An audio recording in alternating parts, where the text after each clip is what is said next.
Hi guys and welcome back. So today I'm going to be showing you how to make these apple crumble and custard bars. Let's begin. To get started on the recipe, you want to grab yourself a small to medium heat-proof bowl, place in your light brown sugar followed by your butter and your vanilla extract, and then place this in the microwave, melting on 30-second increments until the mixture has melted. Then whisk together until the sugar has dissolved. Once the sugar has dissolved, you can then set it aside into a large mixing bowl. You can then go ahead and place in your oats, followed by your dry ingredients and spices, and just fold these together until everything is combined. Then add your wet to your dry mix and just keep mixing until it's fully combined. It may not look like it'll either look too wet or too dry. Don't worry, it will alleviate itself. Just keep mixing and it should end up looking like this. It may look dry, but trust me, it's not. Grab yourself a 9x9 inch square cake tin that has been lined with some parchment and add 2/3 of your mixture to the base and spread this out until you've got an even, consistent layer. Trust me, you want it to be level and consistent as this dessert is layered. You'll have the oats, followed by the apple, the custard, then the crumble.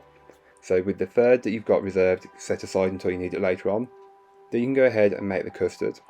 Into a medium pan, add in your milk and your vanilla, whisking the two together until they are combined. Then you can place this on the hob over a medium-high heat. Into another separate bowl, add in your egg yolks, followed by your sugar and flour mixture, and just whisk until it's fully combined. The mixture will thicken and it will look lumpy, don't worry, this is completely normal. Then add in a small amount of the milk, around a fourth or a fifth of the mixture, and just get the egg yolk mixture liquidy. This is to help temper it. Then steadily add the rest as you stir the mixture, and it should come together very easily, be very liquid, very yellow. This is what you're looking for. Add that mixture back into the saucepan and place back on the hob over a medium-high heat. Keep whisking until the mixture thickens. It may seem like it's not thickening at all, then all of a sudden, bam, it starts to thicken, so that's why you need to keep it moving so it doesn't burn or catch on the bottom of the pan.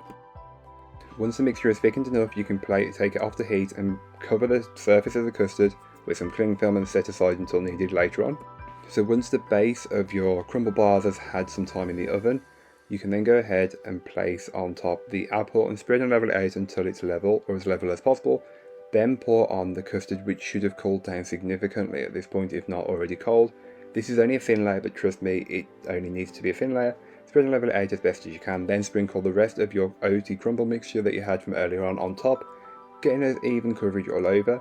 Then you can go ahead and place this into your oven and bake it off. I will leave all that information in the blog post, which will be linked down below. So the following day, once these are baked, cooled and been chilled in the fridge, it makes it much easier to slice up, trust me. You can cut them up into as many or as few portions as you would like. I went with 9 very generous portions, and this is literally like eating, apple crumble and custard but together, and they can be enjoyed warm or cold. That's what I love about this recipe, it's so versatile.